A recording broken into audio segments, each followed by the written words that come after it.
تسجد وتنادى اشفع تشفع فعليك الله صلى ما بدا النور وشاشا. Assalamualaikum warahmatullahi wabarakatuh. Alhamdulillah rabbil alamin. Wassalatu wassalam ala sayyidina Muhammadin sayyidil mursalin wa ala alihi wa sahbihi ajma'in. Subhanaka la ilma lana illa ma 'allamtana innaka antal alimul hakim. Rabbi shrah li sadri wa yassir li amri wahlul 'uqdatam min lisani yafqahu qawli.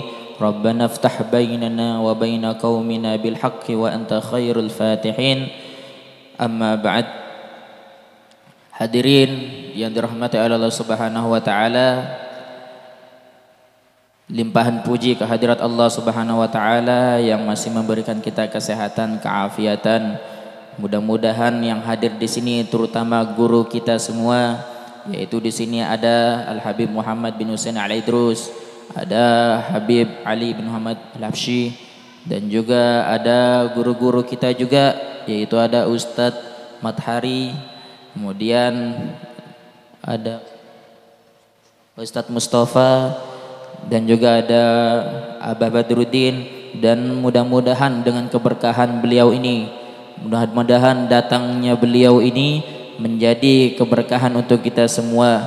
Turun rahmatnya Allah Subhanahu wa taala, memberi hingga akhirnya kita mendapatkan umur yang berkah, mendapatkan ilmu yang bermanfaat. Mudah-mudahan kita semua diwafatkan dalam keadaan husnul khatimah. Amin ya rabbal alamin. Begitu juga yang kumuliakan, yang kucintai, yaitu para hadirin hadirat yang hadir pada majelis ini. Mudah-mudahan Allah Subhanahu wa taala menjadikan kita orang yang terpilih di hadapannya. Mudah-mudahan kita semua dikumpulkan ke dalam surga sebagaimana Allah kumpulkan kita pada saat ini. Mudah-mudahan juga di antara kita yang sakit Allah sembuhkan. Mudah-mudahan juga apa yang kita cita-citakan Allah kabulkan. Mudah-mudahan yang mana kita hadir ke sini semata-mata untuk mencari keridhaan Allah Subhanahu wa taala, Allah tingkatkan lagi keistiqomahan kita dalam menuntut ilmu. Dan mudah-mudahan kita berharap pada Allah, Allah pertemukan kita bersama Nabi Muhammad SAW di dunia dan akhirat. Amin ya rabbal alamin.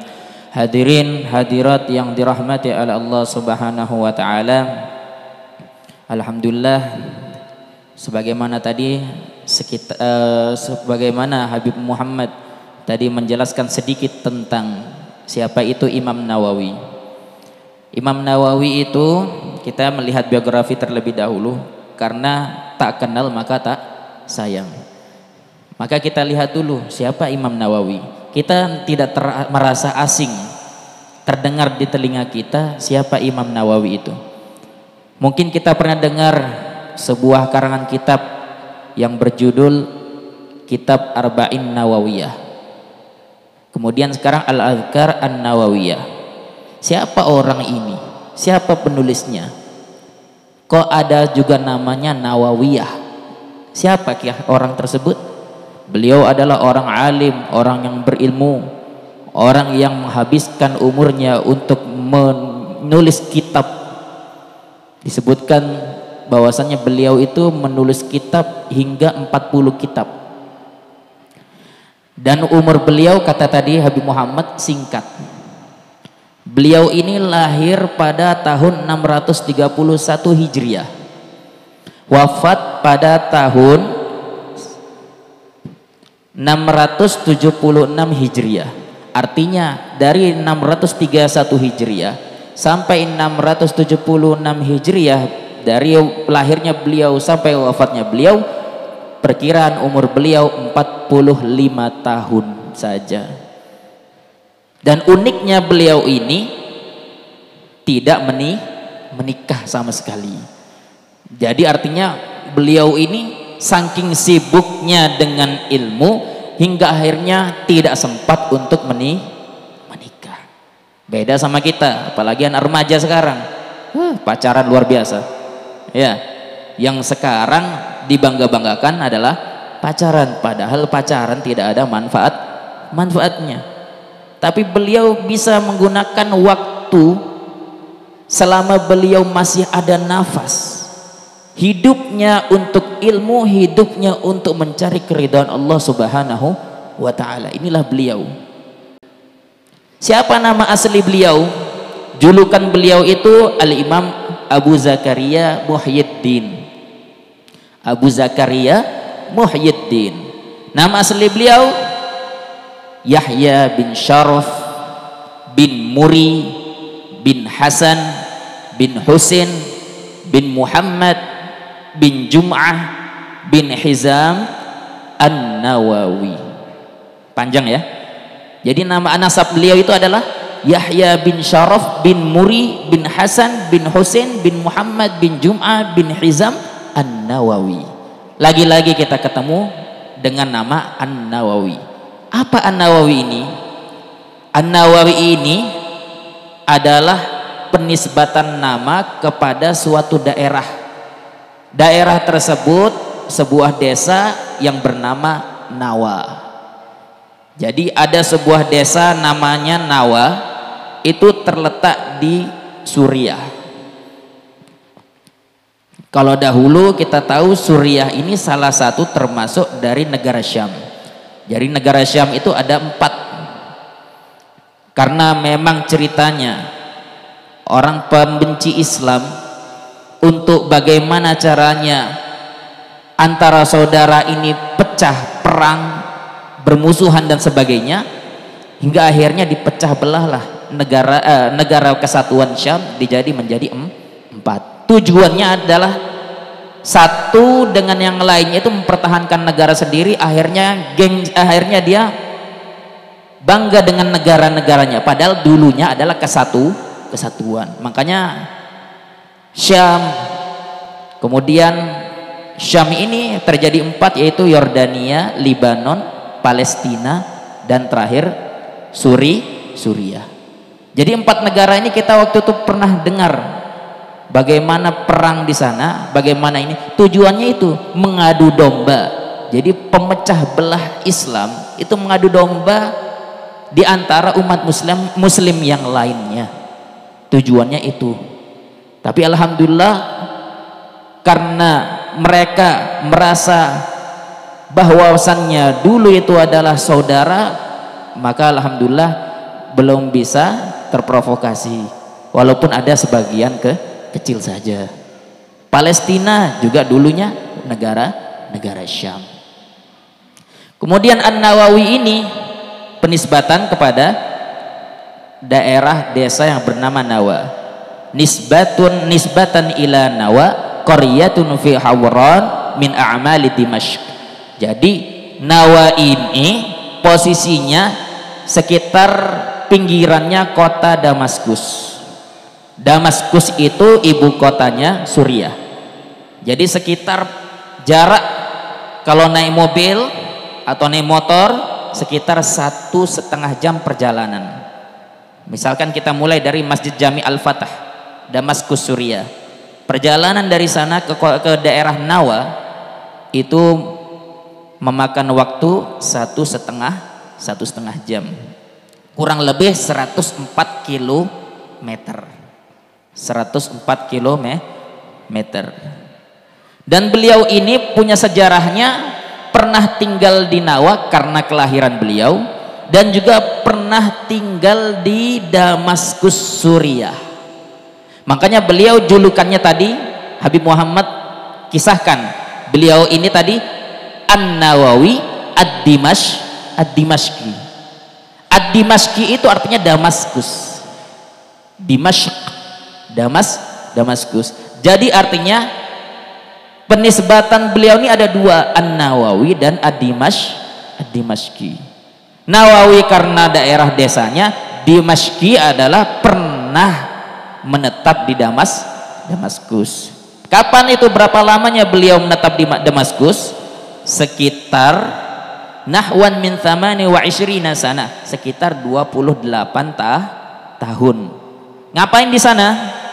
Beliau belajar menimba ilmu di sekolah atau madrasah Ar-Rawahiyah.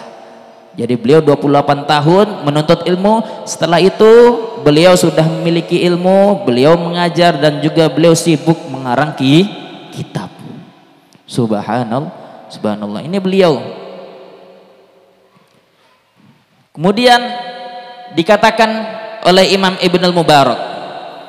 Imam Ibnul Mubarak mengatakan, man aqama bi baladin arba'a sinin nusiba ilaiha.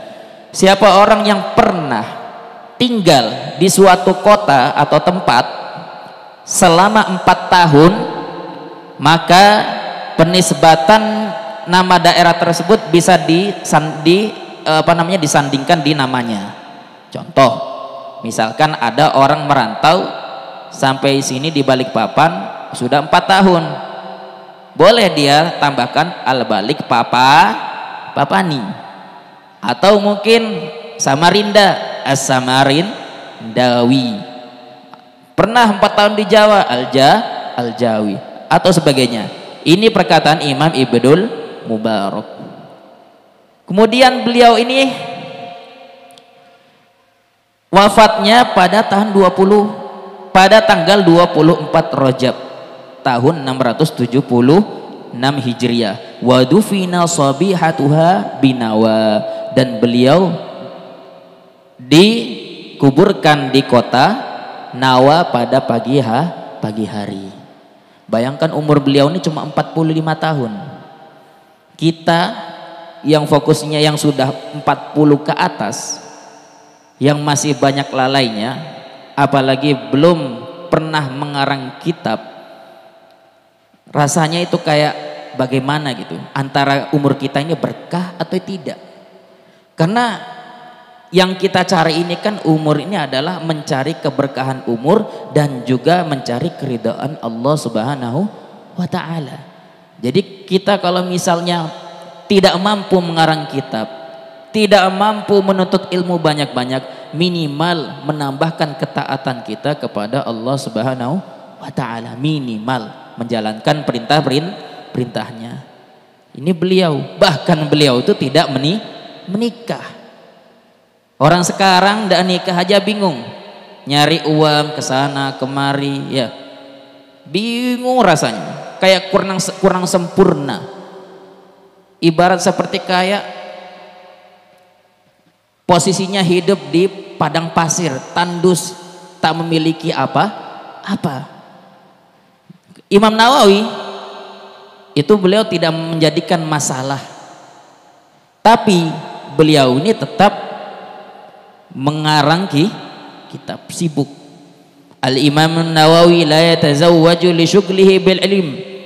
Beliau tidak sempat nikah karena sibuknya dengan ilmu. Wa qad allafa arba'ina kutuban, dan diriwayatkan bahwasanya beliau itu telah mengarang 40 kitab.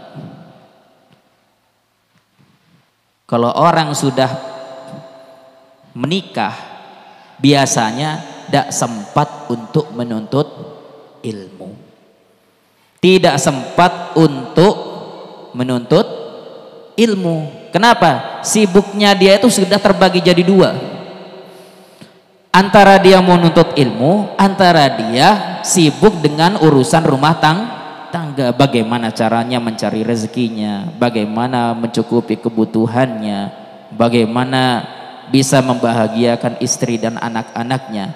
Sibuk dengan itu hingga akhirnya tidak bisa menuntut ilmu. Maka bagi yang muda-muda, mumpung yang masih belum nikah, hendaknya menuntut ilmu. Karena kalau misalnya sudah masuk di posisi memiliki istri, maka susah untuk mau menuntut ilmu, apalagi murojaah, mengulang ilmu. Kita aja yang walaupun sudah pernah mondok, itu juga kadang tidak fokus, karena terpecah menjadi 2 bagian, antara kita mau mengulang bacaannya, kitabnya kita, dan juga untuk fokus kepada anak dan istri.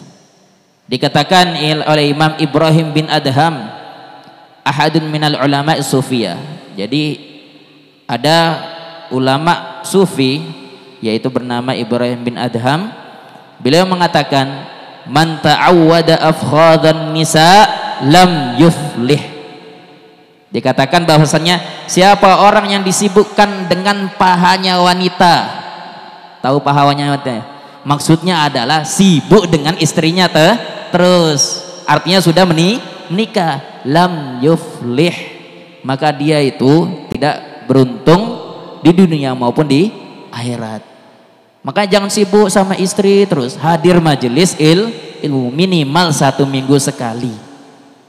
Biar ada hidup berkah. Tapi beliau Imam Nawawi tidak sempat menikah.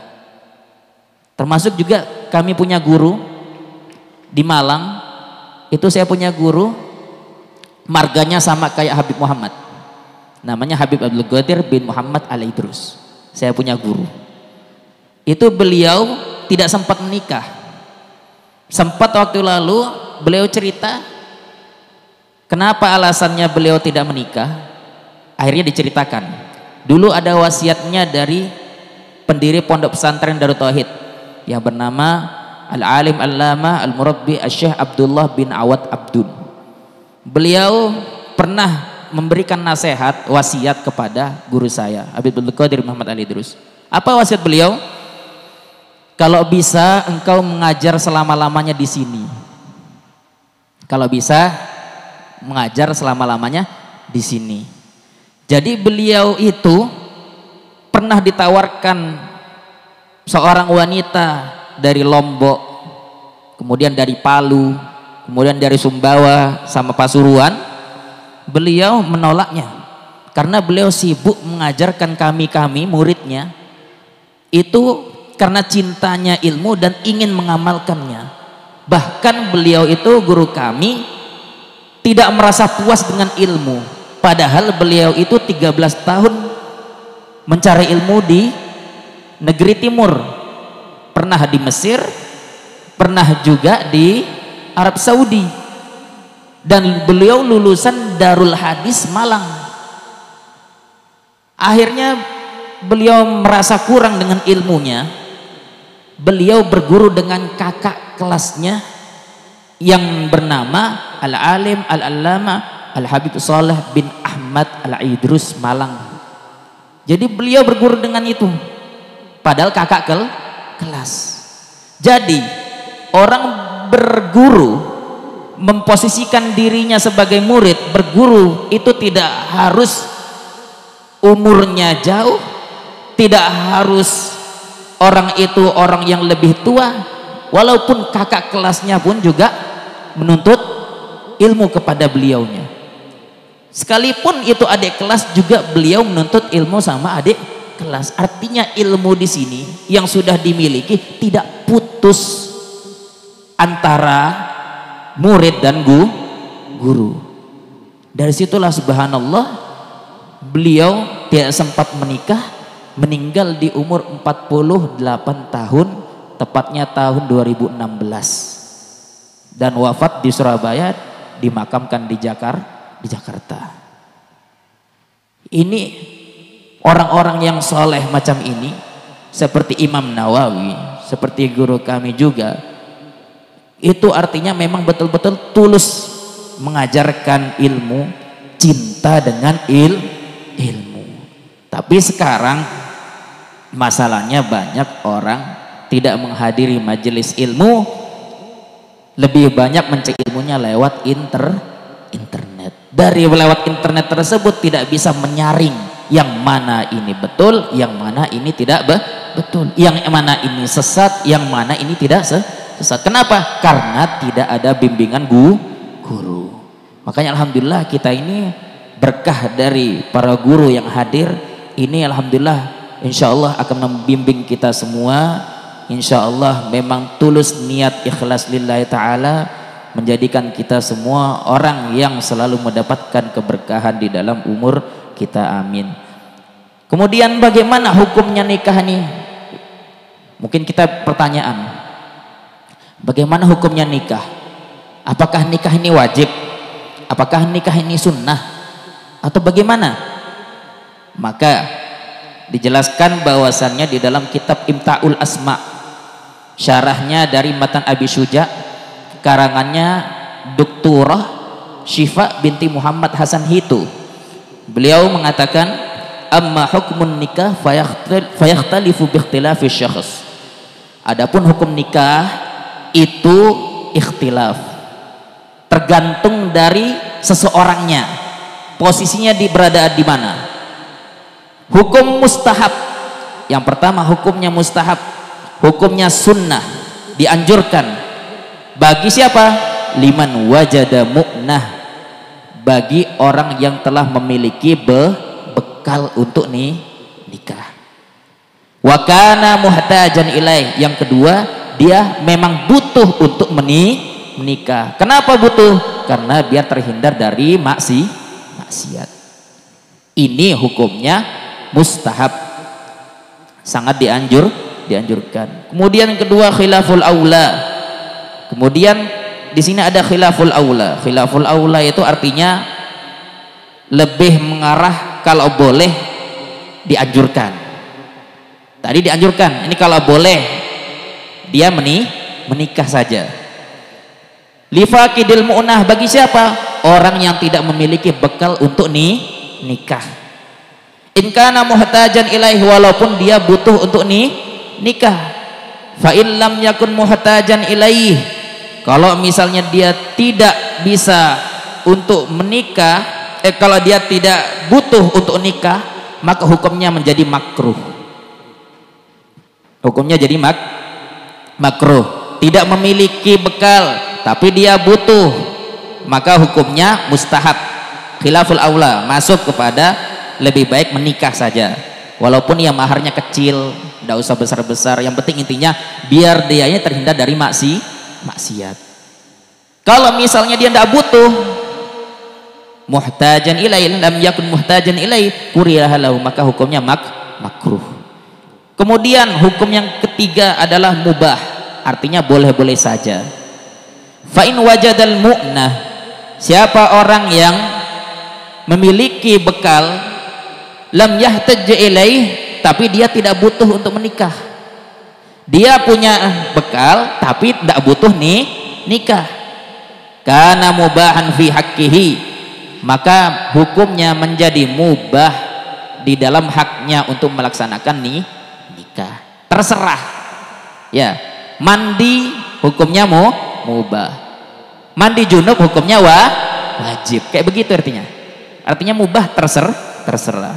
Fa in kana mutafarrigan li ibadatin, sekalipun dia itu orangnya memang dikarenakan sibuk untuk ibadah, akhirnya dia tidak butuh nikah.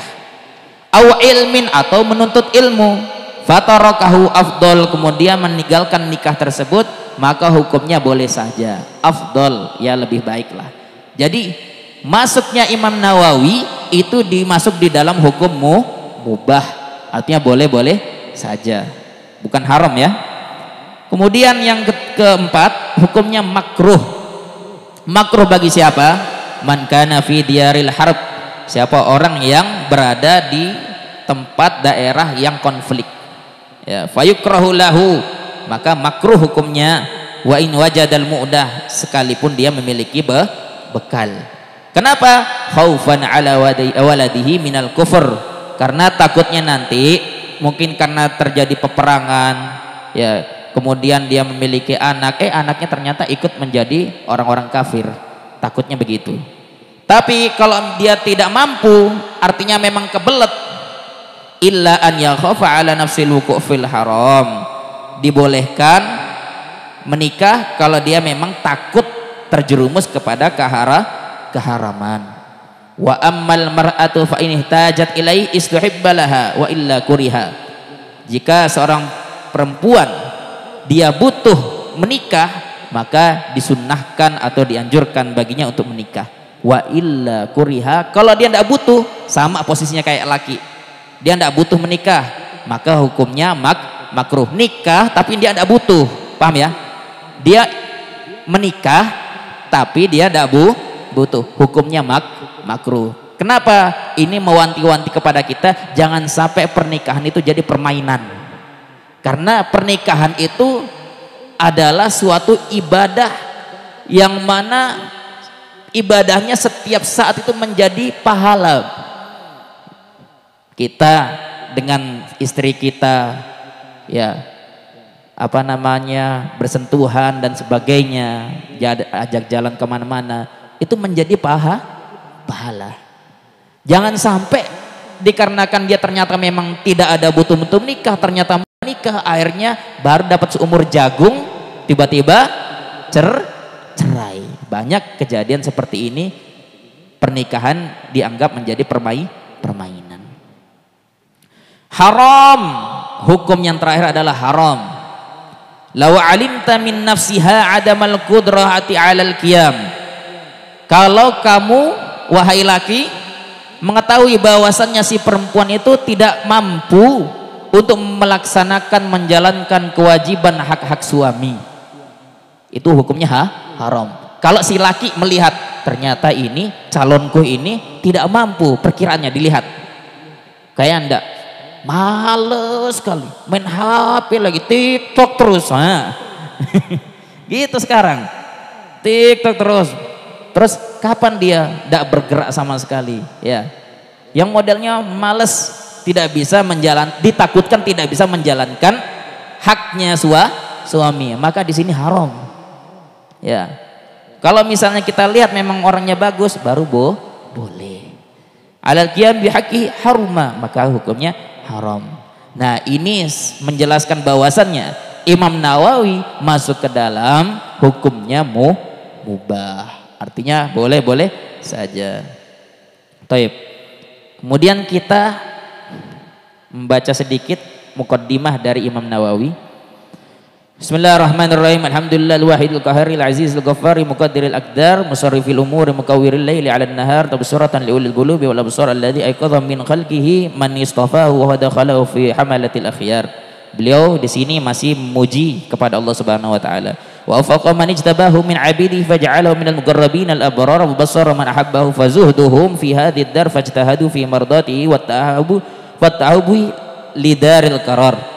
Wajtinabi ma yasqutuhu wal hadar min adabin nar wa akhadhu anfusahum bil jidd fi ta'atihi wa mulazamati dzikrihi bil ashi wal ibkar wa inda taghayyur ahwali wa jami'a ana'il laili wan nahar fastanarat qulubuhum bil awami'il anwar ahmaduhu ablughul hamda ala jami'i ni'amihi wa as'alul mazida min fadli wa karamihi wa asyhadu an la ilaha illallah al-azim al-wahid as-samad al-aziz al-hakim wa asyhadu anna muhammadan abduhu wa rasuluhu wa safiyuhu wa habibuhu wa khalilu afdalul makhluqin wa akramus sabiqin wa lahiqin salatullah wassalamu alaihi wa ala sa'irin nabiyyin wa ali kulli sa'iril salihin. Nah, kita membaca sedikit saja. Kemudian di sini beliau menjelaskan juga tujuannya beliau mengarang kitab apa. Tujuannya beliau mengarang kitab itu tujuannya mendapatkan keridhaan Allah Subhanahu wa taala. Dan beliau ini mengajak kepada kita agar kita bisa mengikuti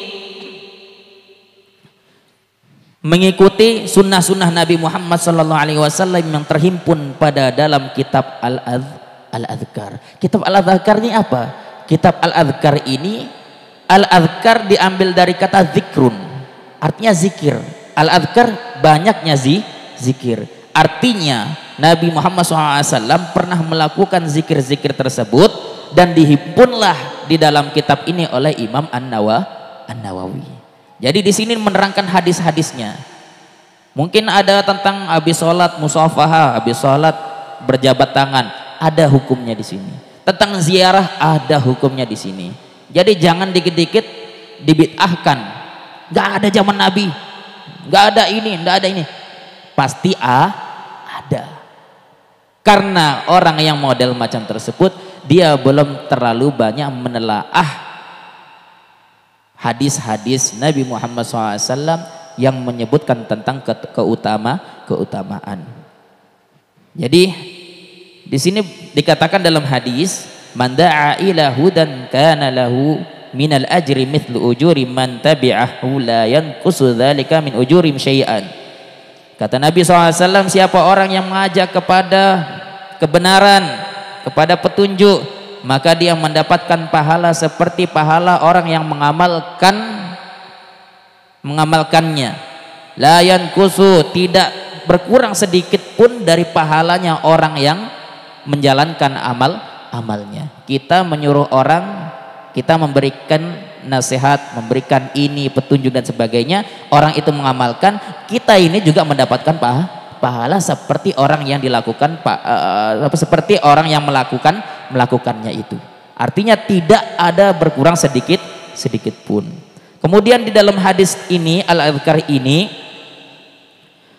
Imam Nawawi mengambil dari 5 kitab hadis yang masyhur, yang tersohor. Apa itu? Disebutkan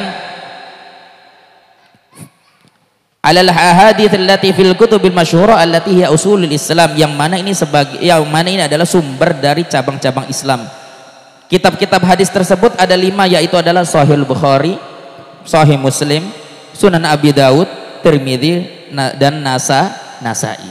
Jadi 5 ini beliau nukil penjelasannya, hadisnya dan sebagainya terhimpun di dalam kitab Al-Adhkar.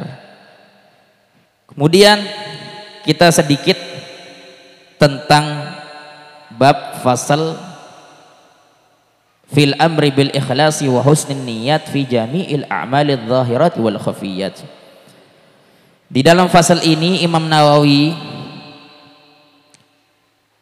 terlebih dahulu memberikan fasal tentang niat. Kenapa niat? Karena kita ini setiap memiliki urusan pasti harus ada niat. Kita mau haji walaupun belum mampu, terlebih dahulu minimal kita meniatkan diri kita, mudah-mudahan bisa naik haji. Karena sesungguhnya di dalam hadis dikatakan niatul mu'min khairun min amalih.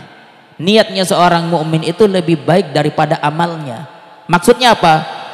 Lebih baik niat dulu walaupun belum terlaksana. Terkadang ada orang yang modelnya udah niat haji ternyata tidak sampai keinginannya untuk pergi haji, tapi niatnya itu sudah bisa menyempurnakan seperti dia berhaji.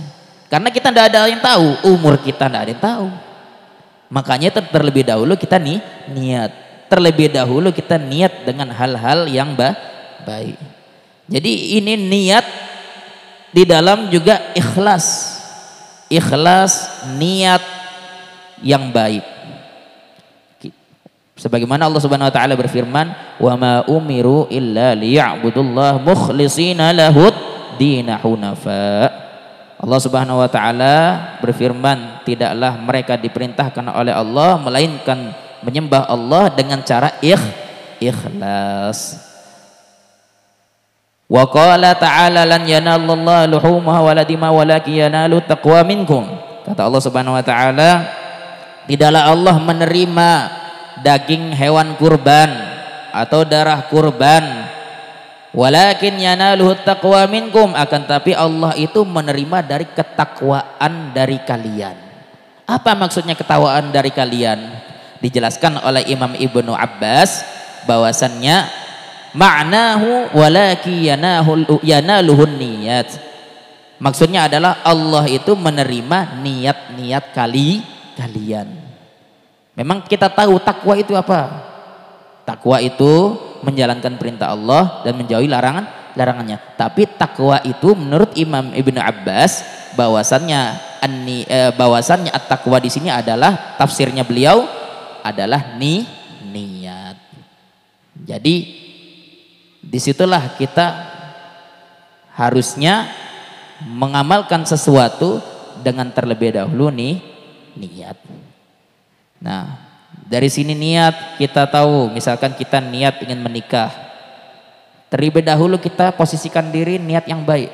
Ya Allah, aku mau nikah, tujuanku adalah memiliki keturunan yang baik. Ya Allah, aku ingin menuntut ilmu, tujuannya untuk mencari keridhaan Allah. Ya Allah, aku ingin naik haji, tujuannya aku untuk bisa menjadi orang yang mabrur di hadapanmu. Artinya niat-niat yang baik itu harus sudah ada di dalam hati seorang hamba. Maka oleh karena itu, insya Allah kita akan membahas tentang niat ini insya Allah di pertemuan berikutnya. Jadi kita ini walaupun sedikit tentang biografi, bahkan tadi ada tentang bagaimana hukum nikah, apalagi Imam Nawawi tidak menikah, kita sudah bahas sedikit. Walaupun yang sedikit ini insya Allah bermanfaat. Nanti insya Allah kita akan membahasnya tentang bab fasal amr bil ikhlasi husnul niyat, atau tentang niat, insya Allah di pertemuan berikutnya. Mudah-mudahan Allah Subhanahu wa taala selalu memberikan kita keistiqomahan untuk menuntut ilmu. Mudah-mudahan yang sakit di antara kita Allah sembuhkan kita. Mudah-mudahan Allah sampaikan hajat-hajat kita, menjadikan kita orang yang selalu berada di ridhonya, di dalam lindungannya.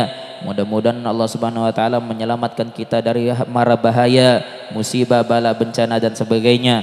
Mudah-mudahan Allah Subhanahu wa taala memudahkan urusan kita yang sulit dimudahkan urusannya. Kemudian yang berbisnis mudah-mudahan sukses bisnisnya. Mudah-mudahan Allah Subhanahu wa taala juga menjadikan kita orang yang beruntung di dunia dan akhirat. Mudah-mudahan sebelum kita wafat Allah izinkan kita untuk bisa bertemu dengan Nabi Muhammad sallallahu alaihi wasallam di dalam mimpi. Mudah-mudahan kita semua diwafatkan dalam keadaan husnul khatimah. Amin ya rabbal alamin. Mungkin ini saja dari saya. Mohon maaf apabila ada kekurangannya. Assalamualaikum warahmatullahi wabarakatuh.